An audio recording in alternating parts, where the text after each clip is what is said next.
It's Phil's Pop Culture Podcast. Watching television.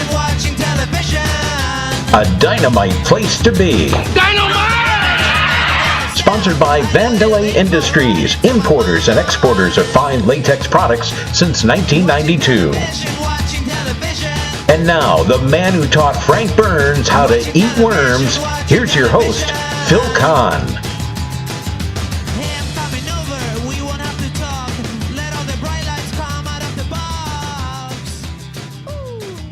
And thank you, John Meany, wherever you are.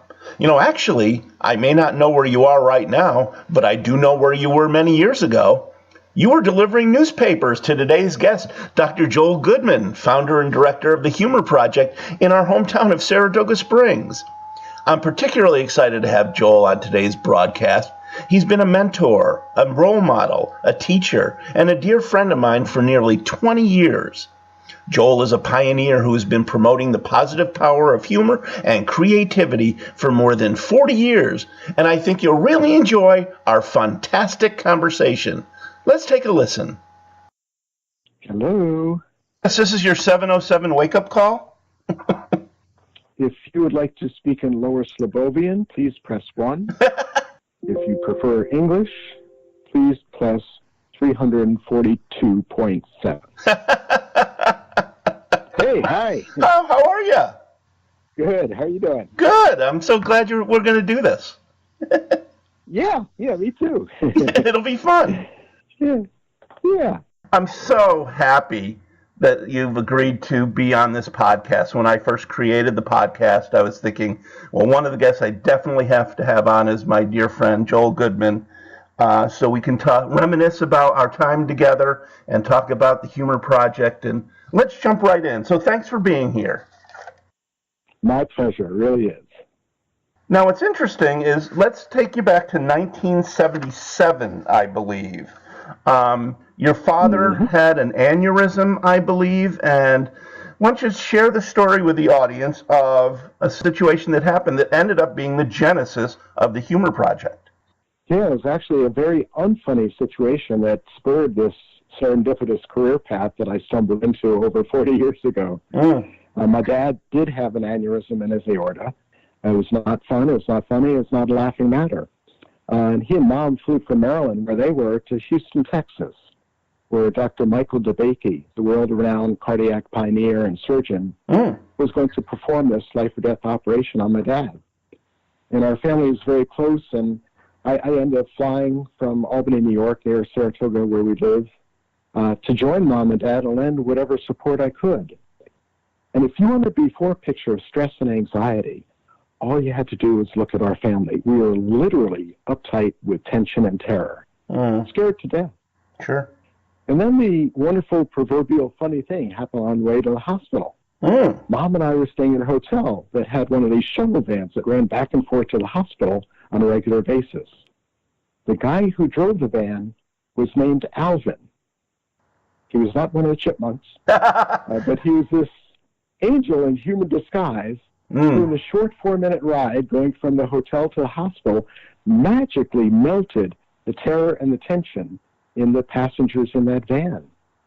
And his way of doing that, his magic trick, was his sense of humor. He had a playful, spontaneous, gentle, kidding sense of humor. And he helped melt the terror and the tension and the stress in all of the passengers in that van. So that when we saw Dad, instead of adding to his already very high stress before the operation, we were able to help him laugh and chuckle and let go of some of that angst on his part. Well, thankfully, Dad made it through the surgery. It was a close call, and it literally was a matter of life or death. And I got back home here to Saratoga Springs in upstate New York after a couple of weeks in Houston, and I was catching up on all the work that I'd missed. And one night, I was actually listening to the radio. And the radio show that evening had people calling in with the answer to the question, what makes you laugh? And all of a sudden, the light bulb went on. And I got to thinking about this stranger, Alvin, who'd come into our family's life when we most needed the respite and the relief from laughter. And I began to wonder, if humor has such good effects and side effects, do we have to wait for the Alvins of the world to come into our life?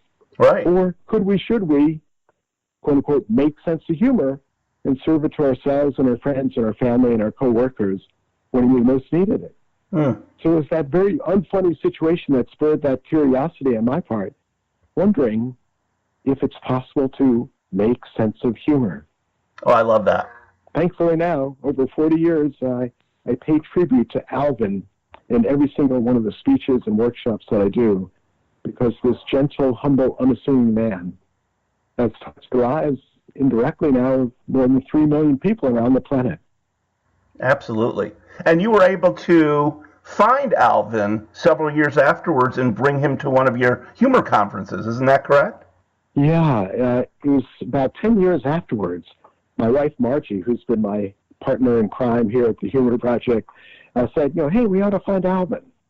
Now, this is the days before Google was a verb and before, the internet was so vibrant. Right. And so I ended up going out to local store and buying one of these CD-ROMs that had 80 million home addresses on it. Oh, no kidding. And I started to look up all of the Alvins in the Houston, Texas area. Look how silly I was. But what was intriguing is that I then started to call this list. Really? And my daughter Alyssa at the time was right here in the kitchen with me and was waiting, am I going to reach? The very first Alvin I called was my Alvin. No way. I didn't know that. Yeah. It was pretty astounding. And so I told him what he had done and what he had meant to our family. And I thanked him up and down. And that wasn't enough. So I actually, the next week, flew to Houston, Texas, where I wanted to thank him in person for what he had done and how he had done it. Mm-hmm. And I met his wife, Dawn, then, and, got to see the scrapbook that his wife had accumulated from literally hundreds and hundreds of letters of fellow travelers in that little van whose lives had also been touched by this angel in human disguise. Aww. And that wasn't enough. So actually the next week was our international conference. We've had 55 international humor conferences and programs over the decades. And we ended up flying Alvin and his wife, Dawn, to the conference. Where at one point during my keynote, I told the Alvin story in a little greater detail, and then let everybody in the audience know that, in fact, Alvin was with us today. Oh, that's great. So they had no idea he was there. No. So it was a wonderful surprise, and at that point, 1,000 people rose to their feet and gave Alvin a 10-minute standing ovation. Oh, my goodness. And what intrigued me was there was not a dry eye in the place at a humor conference. Aww. And it helped me to realize that laughter and tears, in fact, can go hand in hand. So Alvin, I pay tribute to him everywhere I go. Absolutely. Oh, what a touching story. I wonder what might have happened if you had... I believe everything happens for a reason, first of all, Joel. And it was serendipitous that Alvin was placed into your life to benefit you and your family at the time. But have you ever thought about what would have happened to your career if that hadn't happened? Well, maybe I would have become a van driver, touch other people's lives.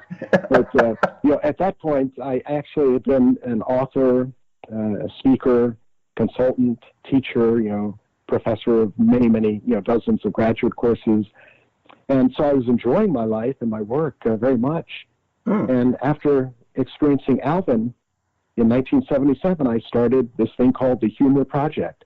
And I called it the Humor Project because in my mind it was a project. I was curious about it. I didn't have any predetermined, ideas or conceptions that, this is going to become a career path that I'm going to invent and then follow up. So, I think the whole notion of, serendipity, but I almost call it an oxymoron of planned serendipity. Or serendipitous planning. So this event, this human being came into my life and our family's life, and I was able to springboard and piggyback off of that into this off the beaten path, career path. Yeah. Indeed. And what a wonderful career path it's been. Now you're considered the first full-time humor educator in the country, isn't that right? I've been called worse. Yeah. So that's one of the labels that one of the 7,000 publications, newspapers, magazines, TV shows has bestowed upon me. And the Humor Project is the first organization in the world to focus full-time on the positive power of humor and creativity. So it was wonderful and fun and creative to try and create and invent and cook something up that didn't exist before. Indeed. Now, you had mentioned the fact that you've done, I believe it was more than 50 international conferences. That's actually how I had a chance to meet you. You were living in Saratoga Springs, you still are. I grew up in Saratoga Springs, and I was aware of you, but I had never met you. And I remember telling my good friend and announcer, John Meany, who apparently at one point was your paper boy, I said, you know what? I would love to meet Joel Goodman and Margie Ingram. I know about them. I've read about them. I can't believe they live in the same town, and I've never had a chance to meet them. Well, here's serendipity on my part. Unfortunately, I was going through a tough time. I was between jobs, and I was really down. So I'm thinking I need to do something to occupy my time so I'm not floundering. And I thought, you know what? I'm going to call up the Humor Project, and I'm going to go over there and introduce myself to Joel and Margie, and that'll be a nice pick-me-up. Well, anyway, before you know it, I met the two of you. This was back in 2000. Now, I was aware you had a humor conference, but I had no idea you used community members as volunteers, so we got to yakking. And anyway, to make a long story short, I was shocked when A, you told me there was such an opportunity, and B, when you invited me to participate. I couldn't believe it. I was beside myself. And I signed right up, and I remember that first conference like it was yesterday back in 2000. And oh my God, it was a life changer, and I thank you so much for bringing me into the humor family. Well, bringing you in is just another example of me being a good judge of character. Aww. and characters, too, for that matter. Indeed. Tell me more about the conferences that you have, what the genesis of the conferences, some of the guest speakers you've had. Fill us in on that, Joel. Yeah, that's been a really fun and fulfilling part of the career path here. With the 55-plus programs that we've done now, we've had a chance to have present at those programs people who have been models and mentors for me. So, for example, people like Steve Allen, the man who created The Tonight Show, this, Renaissance man genius. Sid Caesar, one of the great comic, legends. Victor Borga, who we had at the conference. And again, all of these people, in addition to having them at the conference, I had the very good fortune to interview them for Laughing Matters magazine. Ah, yes. People like the Smothers Brothers, David Hyde Pierce of Frasier fame, and Saratoga Boy himself was at our conference. We've had others as well, Bob Newhart. We've had, Howdy Doody, one of my childhood idols. And, I had a chance to interview Buffalo Bob Smith prior to the conference when he was with us. And one of the great thrills of my life was having Howdy Doody sit in my lap. Oh, no kidding. I didn't know that. Yeah. That's great. So, so we've had a lot of fun with a whole variety of great humorous comedians. We've had cartoonists there as well. John McPherson, a good friend and someone that you've had on a previous podcast, was That's right. At our conference. Lynn Johnston, who has done the For Better or For Worse. Mm-hmm. We've had Mort Walker. Yes. Somebody who's done Beetle Bailey. And that's been, a fun thing also on several of his international cartoons. Mort has thrown my name in, which has been fun. I keep trying to get John McPherson to do that and use my name in one of his comic strips. So I'm putting in another plug. John, if you're listening. But, some of the people I met at the conference, I met Meadowlark Lemon at one of the conferences, the aforementioned David Hyde Pierce, Yakov Smirnoff. I mean, the list goes on. And it was so great to meet those folks. Not only was it a great experience and opportunity to work the conferences, but to be able to meet these folks and hear their speeches and another great honor. Yeah. Well, in addition to them being my mentors and models, I know for a lot of people, they also brought great joy to them. Mm-hmm. We had Carol Channing at our conference, star of Hello, Dolly, having performed that play over 5,000 times. And we actually had Carol a humor cruise that we took to the Bahamas. And as part of that, we had her here in Saratoga Springs for a little bit before the cruise. And one of the great memories for me was I had her go over to the local high school that was practicing for its spring play. And literally, the students were sitting at the feet of this, legend, this Broadway legend, and asking her questions and so on. And then what intrigued me is that all of the students afterwards wrote her a letter, a card, appreciating her. Aww. I was astounded when Carol went back to her hotel here in Saratoga Springs that evening and wrote a personal response to each and every one of the 50 students. No kidding. And just some very touching behind-the-scenes, off-stage experiences that I've had with some of these legends. When I interviewed Victor Borga for the Laughing Matters magazine, I went to his home in Connecticut, and I was there a little bit early, so I was ushered into a little room. And as it turns out, in the room next to me, he was practicing his piano. No way. And unlike what he does on stage, where he never finishes a piece, there he was playing and finishing all these pieces. Incredible, private performance that I experienced without, having planned for that. So there have been a whole variety of serendipitous moments. And at our conference, I've had great joy in bringing people to the conference who are not necessarily well known. Yeah. Lionel Davis, who is a cellmate of Nelson Mandela in South Africa. I went to South Africa to speak at conferences there and to businesses on a couple occasions. And on one of those, I went to the island where Mandela and our good friend, were imprisoned. And what intrigued me is that Lionel was my tour guide. And he told me that how all of the former prisoners and all of the former guards were now working together as tour guides. Wow. And I was so touched and inspired by him telling me all about that we actually flew him from South Africa to our conference, where he took a look at how humor was a godsend that helped him and others to get through that experience. Indeed. Somebody else more recently, we brought over Edison Pena, one of the Chilean miners who was trapped in that mine in the horrible incident, what could have been horrific. And they all escaped and lived to talk about it. And I was so inspired by his ability to use humor, which was one of his key calling cards, to survive that horrific, stressful experience. So whether it's somebody famous and more well-known, or somebody who wasn't perhaps as well-known, we've been so inspired and lucky to have a whole variety of people at our conferences.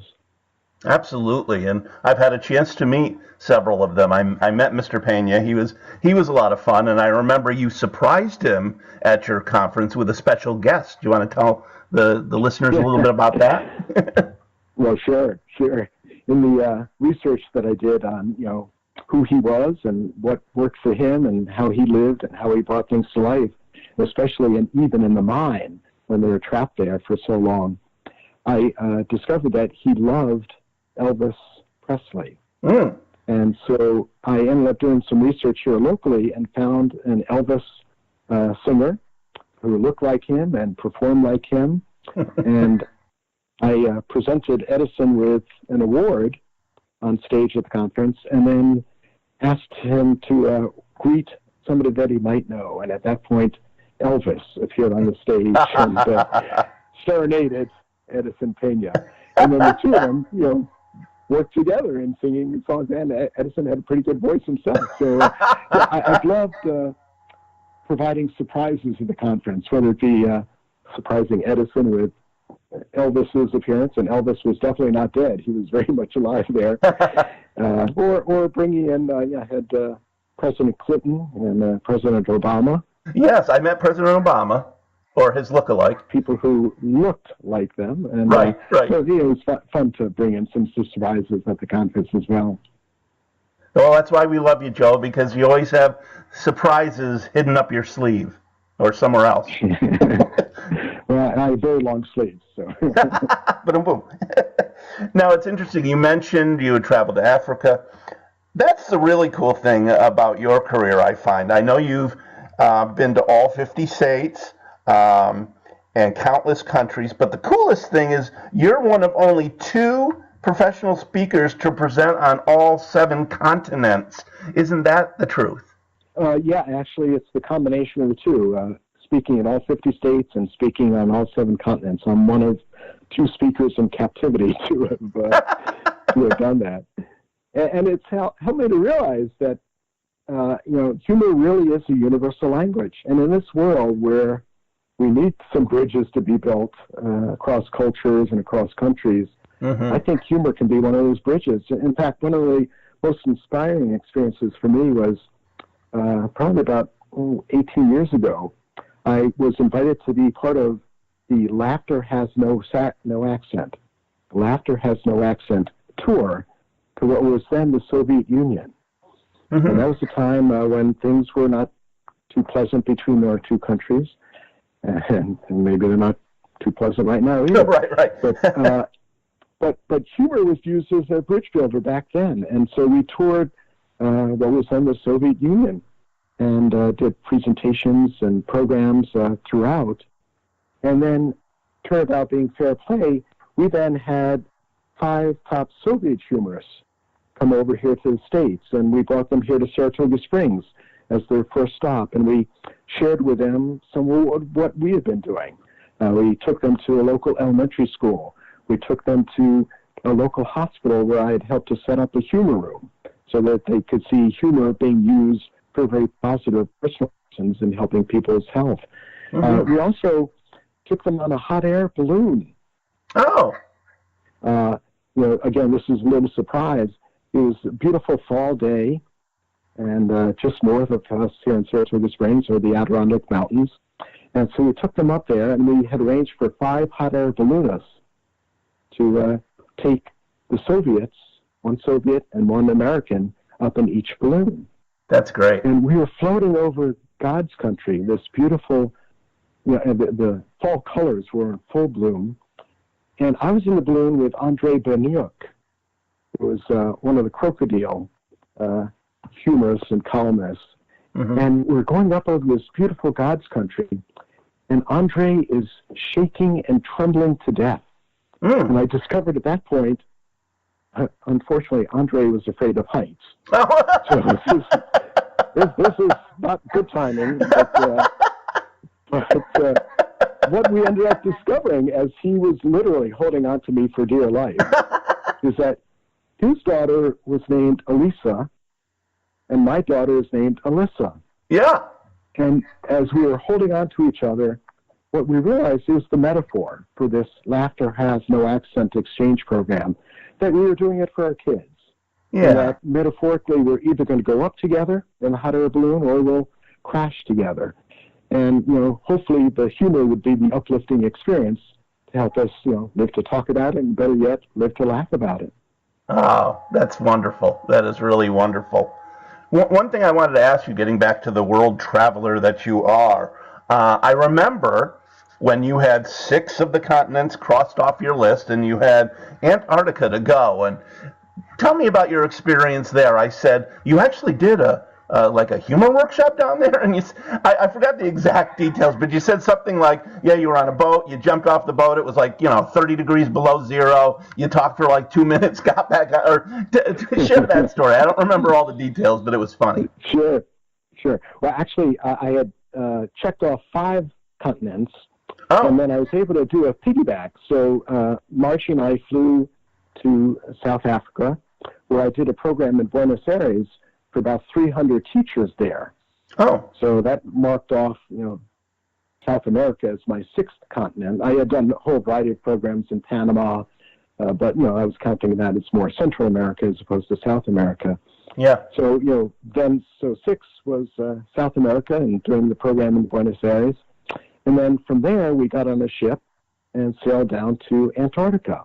And I was very intentional about, I wanted to be on a ship that actually enabled us to go on shore. I didn't want to just be sailing in the Antarctic waters there. So we had 3 landings, and on one of them, I gave a presentation. The penguins were wild about it. I mean, when they clap their flippers, boy, does that make a loud noise. And in addition to penguins, we actually had human beings as well. So people from the ship were the audience, and it was a little nippy. We had 65-mile-an-hour winds, so it was one of my shorter presentations, and thankfully nobody died laughing. That's great. I remember when you first told me that story, I was in stitches, which I guess is why you're here, is to keep us all in stitches, right? That's right. The Reader's Digest has told us for a long time that laughter is the best medicine, and well, they're right. Speaking of that, you have a bunch of wonderful quotes that you throw out there that kind of encapsulates what you do. What are some of your favorites? I know I can't remember exactly how it goes, but it's kind of like 7 days without laughter makes 1 week, W-E-A-K. Is that, did I get that right? That's one of my favorites, and that actually has been showing up all over the place in calendars and other places. So yeah, the 7 days without laughter, ... make 1 week, W-E-A-K, and that's true. That's true. I get quotes from others as well. Linda Brandenburg came to our conference from Valdez, Alaska, a number of years ago, and she brought me a bumper sticker that said very simply, "We're all here because we're not all there." I actually have a picture of you holding that sign. I think it was in the Doodah parade. So people that are actually listening to this right now are seeing a picture of you holding that sign. Yeah, I love that. Linda was so wonderful to bring that to me, and I bring that almost everywhere. I brought that to Antarctica. That's made the rounds from Valdez, Alaska to Antarctica, covering the planet there. Yeah, so there are a whole variety of quotes that I love. I love playing with words, and fortunately or unfortunately, I had the dubious distinction of being named the first International Punster of the Year. I know that. You read my mind, because that was going to be my next question to ask you, was all about the puns and what are your favorite puns and so on. So you read my mind, Dr. Goodman. Well, some people think that puns are the lowest form of humor. Other people think that puns are the lowest form of humor. So, for me, they're the building blocks, the foundation or the foundation of humor, because being able to play with words is at the foundation of us being able to play with otherwise stressful reality. And, so I love, there are a whole variety of quotes that I love. I talk about in the programs for healthcare professionals that we do at hospitals and human service agencies, that people should jest for the health of it. Oh, I like that. Jest for the health of it. Jest for the health of it. Victor Borge's words, when I interviewed him for a magazine, he came up with a classic quote, "A smile is the shortest distance between 2 people." I love that one too. A smile is the shortest distance, yeah. And then, I play around with words. You can tickle stress before it tackles you. As you move from grim and bear it to grin and share it. I like that too. So just being able to play with language is, for me, a fun thing, a fun hobby. Do you have any good puns?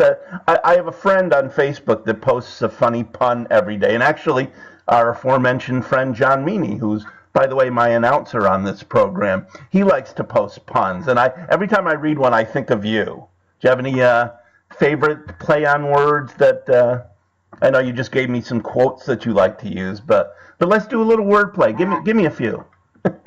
Well, after I was bestowed with this honor, and they flew me to Chicago to accept this International Punster of the Year award. Yep. Unfortunately, after that, I spent the next 15 years in the state penitentiary. And so, I'm very careful about, the puns that I use now. It could be dangerous. Okay, did you hear that, listeners? I think they're looking for him. The authorities are looking for him, so he doesn't want to test his luck. Right. So let's talk about what you're up to now. I know that you recently published I believe your 9th and 10th books, but they don't necessarily have a humor bent to them. What's going on in Joel Goodman's life right now? Well, right now I'm actually talking with you. But after that, and before that, the books that I've written in the past, some are related to humor, and some are not. In 1981, my good friend and colleague Cliff Knapp and I co-authored a book called Humanizing Environmental Education. And then many years later, like last year, a publisher called us and said, hey, this is a great book. I'd like to bring it back to life. And so that was the springboard for Cliff and me to co-author 2 books that grew out of that. One of them is called Humanizing Outdoor and Environmental Education, and the other one is titled 201 Nature and Human Nature Activities. And basically, it's my way and Cliff's way of trying to save the planet in our own small way. Given what's going on in this world, where the EAP is being cut down and disappearing, and national parks are up for grabs, and this is just our small attempt to try and help people prize and cherish the planet, and at the same time prize and cherish the human beings who populate this planet. So it's a combination of nature and human nature, books that we've put together, and it's a reflection of my commitment to trying to do good in this world. One of the mottos that Margie and I have had for a long time is we want to do well and do good at the same time. Oh, I like that. So, other books, I've written, the longest standing one that's had the longest legs is my book that's titled Laffirmations, 1,001 Ways to Add Humor to Your Life and Work. And that little critter is on its 23rd year now, so it's got long legs, and I'm delighted. We've had about 75,000 people saluting that flag over the years. So, I love that book. I'm the proud owner of an autographed copy. Wow. Yeah. Could I buy it from you? Yeah, you want to buy it? Yeah, sure. You give me a discount for the autograph and the ink? I'll give you a little plug here. Here's a free commercial. Laffirmations is great. There's Playfair, the book you wrote with several other people, including your partner in crime there, Matt Weinstein, and others. Where might people be able to buy such books and other things? Well, one of the resources we've provided for 1 million years, if not 900,000, is we have a website, humorproject.com, and as part of that website, we have an online bookstore.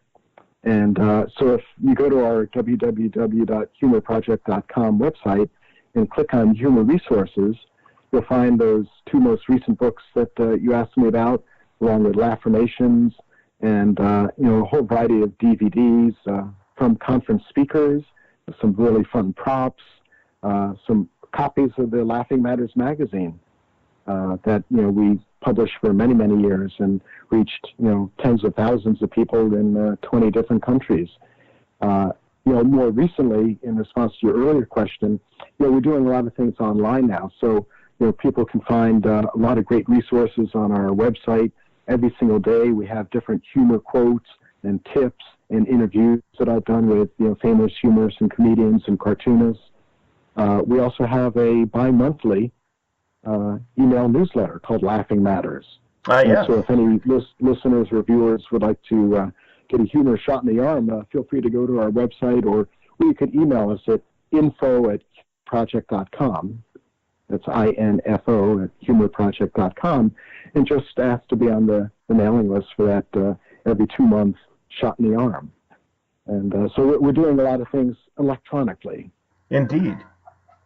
Now, I know I've got a list of your accomplishments. I know, for example, you appeared in a Beetle Bailey comic strip, and you won the International Lifetime of Laughter Award. And Were you on the Daily Show with Jon Stewart? Did I read that correctly? I was spoofed. I wasn't personally on it, but they made fun of me, which was a great tribute.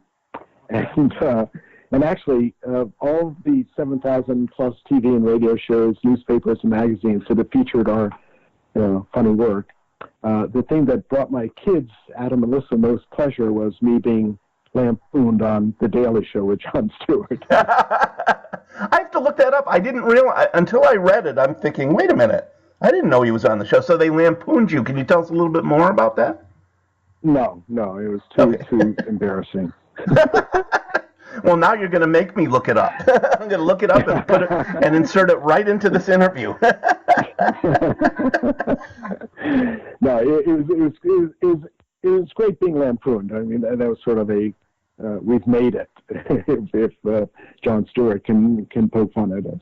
Absolutely. Now, do you have a favorite memory from all of your time with the Humor Project and all the humor conferences? I'm sure it's going to be hard to really pick one memory out, but do you have a favorite anecdote or memory? Well, probably, what I mentioned earlier with having Alvin as a surprise at the conference. That was so heartwarming for all of us, and it was a wonderful way for me to be able to pay tribute to this gentle, humble, unassuming man.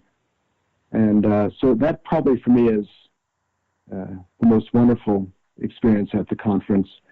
But beyond that, we've had some other wonderful experiences. I had the good opportunity to co-author a grant, a $500,000 grant for the cancer support community, which enabled us to do programs all over the country, East Coast, West Coast, and in between, take a look at how humor could be a godsend to help people facing cancer and their family members who are facing cancer to deal with that. So we had the Humor, Heart, and Hope series, where we did programs all around the country. We also provided what we called mirth aid kits, laughter first aid kits.